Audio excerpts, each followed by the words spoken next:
করি সবাই ভালো আছেন। তো মুরগির মাংসের ভুনার রেসিপি নিয়ে হাজির হলাম। আমি খুব সহজে কিভাবে মুরগির মাংস ভুনা করি আজকে সেই রেসিপিটি আপনাদের সাথে শেয়ার করব।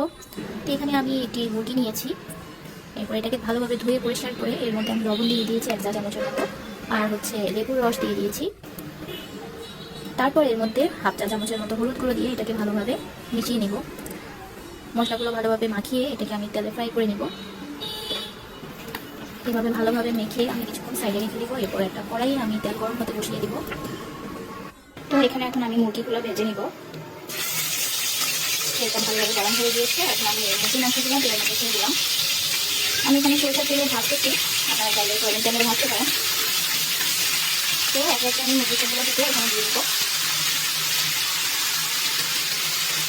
যেহেতু এটা মুরগির মাংস একটু না, এই জন্য এটা আগে থেকে নিতে হবে। আমি যেটা একটা মুরগি নিচ্ছি, তো এখন এগুলো ভালোভাবে ভেজে নিব। এটি যদি ভালোভাবে ভাজা হলে আমি এগুলো তুলে নিব। তো এখন আমি মুরগির মাংসগুলা অপর পিঠে আমি উঠে দিব। একবার কড়া ভাজার দরকার নেই, মোটামুটি এটা সিদ্ধ হয়ে যাওয়া পর্যন্ত ভাজবো।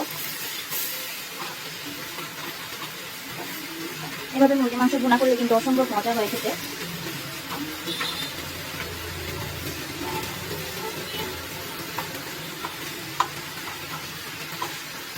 আমার ভিডিও ভালো লাগলে অবশ্যই সবাই আমার চ্যানেলটি সাবস্ক্রাইব করবেন, আর পাশে থাকা বেল বাটনটি অবশ্যই ক্লিক করবেন। এতে করে আপনারা আমার পরবর্তী যত ভিডিও আছে সবগুলোর নোটিফিকেশন পেয়ে যাবেন।